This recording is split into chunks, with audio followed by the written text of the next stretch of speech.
sampai Senin ya, Februari atau awal Maret ya begitulah bunyinya. Resiko profesi.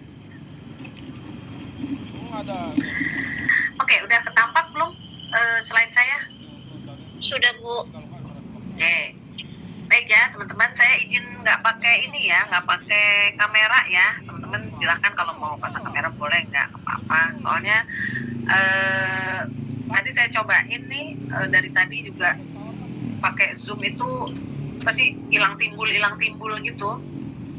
Kalau pakai kamera mungkin karena lagi hujan, jadi sinyalnya nggak begitu bagus. Oke. Ini sudah 31, kita mulai aja nggak apa-apa ya? Boleh, Bu. Oke, ya. Jadi teman-teman nanti kan mau masuk semester 6. Nah, di semester 6 itu sudah ada fasilitas MBKM. Ya, ada fasilitas MBKM. Nah, MBKM yang baru kita bisa selenggarakan, walaupun sebetulnya fasilitasnya banyak ya kalau teman-teman nanti lihat di sekolah lain atau di PTS lain, kok di sekolah lain ada ini, ada itu, ada segala macam, banyak itu, kok di kita belum banyak. Oke, sekarang saya jelaskan dulu. Merdeka Belajar Kurikulum Merdeka ya, MBKM itu memfasilitasi 9 kegiatan pengganti kuliah ya. Jadi dari semua kegiatan itu yang bisa kita fasilitasi internal, kita fasilitasi. Tapi kalau yang untuk eksternal, tentunya saya yakin ya teman-teman kan sudah banyak yang bekerja. Ketika kita akan bersinggungan dengan pihak eksternal, pasti membutuhkan izin ya, atau membutuhkan sebelumnya ada bentuk kerjasama. Oke, nah kerjasama ini sedang kita bangun dulu dengan pihak eksternal lain. Namun demikian, Dikti, pendidikan tinggi ya, Dirjen Dikti itu menyediakan fasilitas-fasilitas ini. Contoh misalnya magang industri gitu ya. Nah, di Dikti itu menyediakan fasilitas magang. Jadi kalau teman-teman mau melakukan fasilitas magang pengganti kuliah di semester 6, jadi bisa diganti. Teman-teman mengkonversi magangnya menjadi kuliahnya menjadi magang. Nah, itu nanti ada hitungannya. Ya. Dan magang yang diperkenankan Dikti itu kan sudah diatur. Jadi berbeda dengan magang kalau misalnya gini, Bu, saya mau ngambil magang, misalnya di mana? Di kantor ABC gitu ya. Di kantor akuntan publik ABC. Nah, kita sebagai institusi itu harus bikin kerjasama dulu dengan kantor akuntan publik tersebut. Baru kita bisa memasukkan teman-teman mahasiswa untuk magang di sana. Jadi magang ini prosesnya memang harus dibuatkan dulu kerjasamanya, baru nanti teman-teman bisa magang di perusahaan yang teman-teman mau. Selama belum ada bentukan kerjasamanya, maka tidak diperkenankan atau tidak diakui magangnya. Nah, Bu, kalau misalnya kita kan kerja, boleh nggak kerja itu dianggap magang? Nggak boleh. Ya. Jadi gimana? Nah, ada fasilitas lain. Gimana sih? Fasilitas lain itu adalah teman-teman boleh mengambil mata kuliah lain di prodi lain di kampus yang sama. Maksudnya apa? Bagus lah itulah. Misalnya nih, ini nggak ada yang punya. tertarik, saya kepengen deh Bu di prodi sasing itu ada mata kuliah creative writing. Saya pengen ikut itu Bu, boleh nggak? Ya boleh aja. Selama kelasnya dibuka minimal ada 15 siswa, itu jalan. Ya, minimal 15 siswa, kelas dibuka jalan. Tapi kalau misalnya tidak ada, ya tidak bisa jalan. Ya, karena memang ada ketentuannya, kelas itu baru dibuka minimal 15 siswa. Cempaka Putih. Oke. Nah, Sampai Monas. Gambir. demikian juga nanti kalau misalnya teman-teman mau ke kampus lain boleh nggak Bu? Boleh. Itu enggak Misalnya ke kampus mana ya? Pulang gitu ya. Nah, tapi harus lapor dulu. Lapor ke fakultas karena fakultas akan cari tahu kampus tempat teman-teman mau kuliah, bukan pindah kuliah ya, mau kuliah di tempat yang lain, itu kita sudah lakukan kerjasama atau belum. Sekali lagi, ketika melibatkan pihak eksternal, kita harus ada MOU kerjasama dengan pihak luar. Jadi kalau misalnya Mega mau dekat rumah saya, misalnya ya, ada di Bandung nih, saya mau kuliah ikut yang kampus Bandung, mata kuliah apa ya, misalnya tata kelola gitu. Boleh nggak Bu? Nah, kita lakukan kerjasama dulu. Nah, membuat kerjasama itu membutuhkan waktu. Belum tentu juga cocok, namanya kerjasama ya. Nah, jadi saran saya, ini saran ya, saran saya sebaiknya mengambil konsentrasi dengan atau yang kedua, silakan mengambil mata kuliah lain di prodi lain, tapi masih satu kampus. Oke. Terus kalau teman-teman mau magang, silahkan mencari magang industri di lamannya Dikti, di websitenya Dikti. Ya, nah kenapa? Karena kalau dengan Dikti kita tidak bekerja sama. Begitu teman-teman mendaftar dan teman-teman diterima, itu silakan teman-teman melakukan kerja magang yang sudah diarahkan dan dinilai oleh Dikti. Jadi kita menerima hasil itu karena memang Dikti yang melakukan. Tapi kalau di luar Dikti, kita harus bikin MOU dulu kerjasama bahwa teman-teman mau magang di tempat tersebut. Jadi prosesnya harus sekali lagi ya dengan MOU kerjasama. Clear sampai sini ya? Nah itu dulu. Itu MBKM. Jadi nanti kalau teman-teman dengar MBKM itu boleh magang, boleh. MBKM itu boleh kuliah di fakultas lain atau di prodi lain, boleh.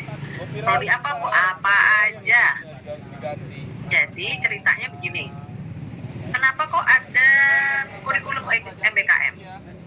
Jadi Mas Menteri itu punya cita-cita bagaimana sih universitas itu mengelola ikannya. Jadi teman-teman ini ikan nih ceritanya, ikan. Ya, mentreatment ikannya supaya kalau ikan ini pindah akuarium tidak mati. Ya, kenapa saya bilang ikan? Kenapa? Karena pernah, kalau mungkin teman-teman ada yang punya akuarium, kalau mindahin ikan ke akuarium lain itu ada resiko airnya kurang cocok, ekosistemnya kurang cocok. Nah, justru Mas Menteri itu mau mentreatment supaya mahasiswa yang sudah mengikuti program MBKM nanti ketika lulus mau ditaruh di akuarium ekosistem kayak apapun itu bisa survive. Ya, makanya dia menyediakan 9 fasilitas yang memastikan bahwa mahasiswa itu kalau lulus menjadi mahasiswa lulusan yang tangguh. Tangguh itu artinya siap di berbagai apa ya, sikon gitu ya. Intinya seperti itu. Itu main tujuan utama dari adanya MBKM. Ya, nah, sekarang yang kita bisa elaborasi karena ini juga kali pertama karena ini adalah angkatan pertama. Jadi dan saya lihat karakter dari mahasiswa Undira adalah hampir 80% itu sudah bekerja, sehingga saya pikir untuk melakukan program magang tentunya akan berat. Benar nggak? Kebayang nggak? Magang tapi sambil kerja, kan nggak kebayang. Biasanya bisa ikut magang ya, adalah orang-orang atau mahasiswa yang memang tidak bekerja. Jadi saya perkenankan, silakan kalau mau ikut magang, ambil program magang pengganti mata kuliah, monggo. Tapi dididik ya. Kenapa? Selain dididik kita harus bikin MOU, dan MOU butuh waktu lama karena harus ada kesesuaian. Dan teman-teman sekali lagi, kalau misalnya tadi contohnya Mega mau ngambil di Bandung, Bu ada nih Bu di kampus di Bandung, saya mau ambil yang semester ini kuliahnya di kampus yang dekat rumah saya aja Bu, boleh. kamu harus ikut bayaran kampus yang sana. Kalau misalnya kampus yang di sana jauh lebih mahal, ya ikutin karena kamu akan sekolah di sana. Ya, jadi biasanya MOU seperti itu yang pernah kita sudah lakukan ketika ada mahasiswa kita pindah ke, bukan pindah ya, belajar di kampus lain, itu dia akan mengikuti peraturan di tempat dia belajar. Jadi kalau peraturannya di dalam satu semester itu 10 juta, ya Anda harus bayar 10 juta ke kampus itu karena Anda sudah menikmati fasilitas kampus tempat Anda memilih. Oke? Nah, singkat cerita itu yang bisa ditawarkan. Tapi kalau misalnya satu, teman-teman sudah bekerja, dua, kosnya juga jadi lebih besar gitu ya, tiga, ya single fighter, bisa jadi single fighter kan, Anda harus berjuang sendiri karena ada temannya gitu ya. Nah, tapi kalau memang Anda mau menjadi tangguh, ya memang harus seperti itu ya.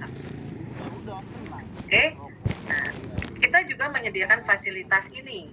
Fasilitas di semester 6 itu ada konsentrasi. Nah, yuk konsentrasi. Kita bicara konsentrasi ya. Tapi clear ya, saya sudah tawarkan kalau yang mau magang-magang, kalau yang mau bukan pindah kampus, mau belajar di kampus lain monggo, mau belajar di prodi lain monggo, saya sudah tawarkan. Tapi kalau misalnya enggak deh Bu, saya mau lempeng aja ikutin yang prodi punya, nah, monggo juga. Sekali lagi ini pilihan ya, jadi tidak ada paksaan, pilihan. Jadi jangan, aduh nggak ada temennya, ya itu sih resiko masing-masing, namanya berjuang. Masa berjuang nungguin? Kalau misalnya dirasa memang yakin nggak ada teman bisa tetap oke, ya nggak masalah. Ya, oke. Sekarang saya mau masuk ke hadiahnya. Oke, di semester 6 ada 1, 2, 3, 4, 5 mata kuliah wajib ya, wajib tempuh atau wajib ambil. Pertama, akuntansi lanjutan 1, kedua, audit internal, ketiga, auditing sektor publik, audit ya maksudnya bukan auditing, audit sektor publik, keempat MRA, metode riset akuntansi, kelima ALK, analisis laporan keuangan. Sampai sini dulu, pelan-pelan. Slide saya nggak banyak kok, cuma 9, 8 malah. Buka kaca lagi di Bisa dipahami. Ini wajib ya, jadi harus diambil. Oh, nanti kalau magang gimana? Nah, nanti ada konversinya kalau magang. Kalau magangnya kurang dari, kalau magangnya 3 bulan, konversinya hanya di mata kuliah pilihan. Kalau magangnya 6 bulan, semua bisa dikonversi. Jadi memang ada konversinya masing-masing. Oke, sampai sini oke? Bisa lanjut? Lanjut Bu. Oke, ini wajib ya, ingat wajib kita punya. Besok teman-teman ambil mata kuliah Advance 1, audit internal, audit sektor publik, MRA, ALK. Oke, nggak ada yang susah. Nah, yang mau saya garis bawahi adalah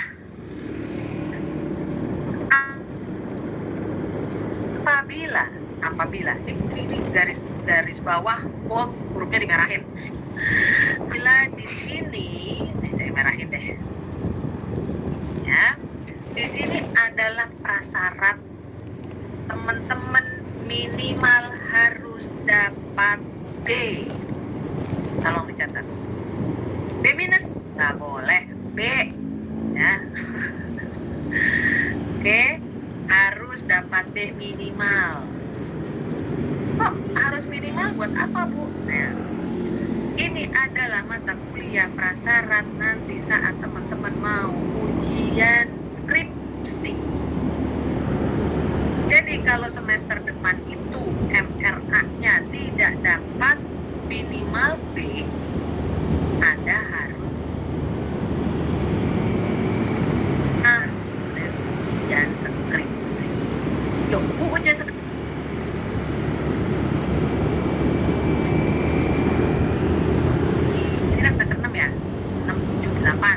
Setahun lagi Bu, masih setahun lagi ya nggak apa-apa. Kalau merasa bahwa masih setahun lagi, ntar kalau nggak lulus kita pulang lagi, ya silakan. Oke. Terus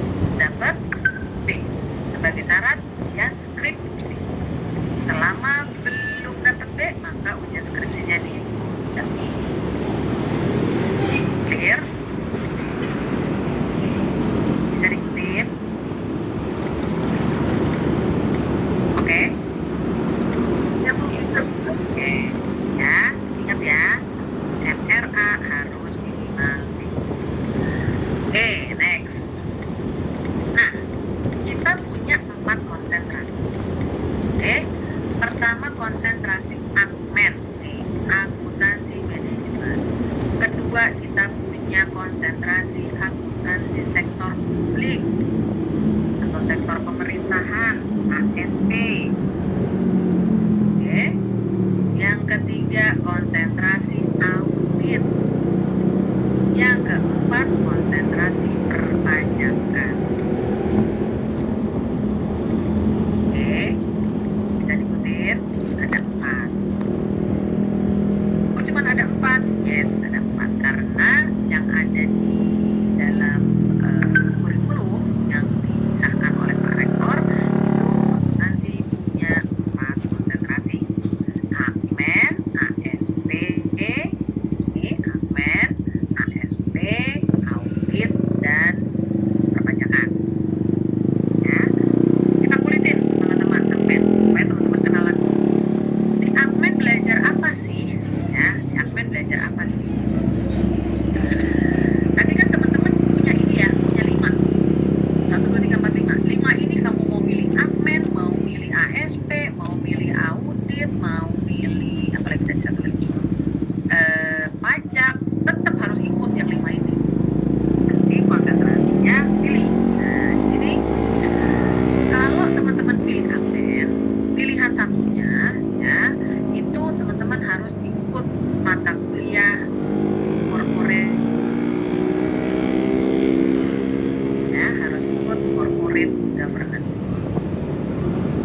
Oke. Ya. Nah, ini ntar dulu di semester 7. Ini akan diambil di semester 7. Ya. Nah, setelah itu ada pilihan bebas. Pilihan bebasnya teman-teman boleh pilih 1 dari 4 ini. Oh, saya tertarik akuntansi sosial lingkungan. Oh, saya tertarik fintech. Oh, saya tertarik audit manajemen mutu. Pilih ini. Tapi pilih 1 ya. Bukan bebas itu terus akhirnya 4-4-nya saya mau ambil. Waduh, ya maaf lah. Kita kan udah punya ini, udah punya 5. Corporate governance ditambah 1 lagi, berarti 7. 7 kali 3 dan 21. 21 SAS. Di dalam peraturan Dikti, mahasiswa boleh mengambil mata kuliah maksimum 24 SAS. Maksimum, ingat ya, maksimum. Sekarang teman-teman sudah punya 21. Terus masih ada 3, buat apa? Terserah. Mau dipakai boleh, nggak dipakai ya nggak apa-apa. Dipakai buat apa? Buat bayar yang kemarin gak lulus. Contoh, misalnya, oh ada semester 1 saya ada yang gak lulus. Ambil 1 mata kuliah supaya genap jadi 20 SKS. Misalnya nggak lulus apa? Statistik gitu ya, statistik nggak lulus bu. Ya udah, ulang. Ulangnya bisa. Bu, boleh nggak bu ulang 3 mata kuliah? Ya nggak gitu. Bisa, karena jatah kamu sisa SKS-nya cuma 3 SKS. Kalau kamu ngambil 3 mata kuliah, 3 kali 3, 9. Padahal kamu cuma punya slot 3 SKS. Oke. Ya, nah oke, saya ulangi lagi. Di akuntansi manajemen, teman-teman wajib memilih, jadi pilihan tapi wajib. Jadi pilihan itu maksudnya pilihan admin ya. Yang wajib dipilih adalah corporate governance. Ya. Kemudian pilihan bebasnya silahkan memilih 1 di antara 4. Syarat dari kelas dilakukan atau kelas dibuka itu tadi minimal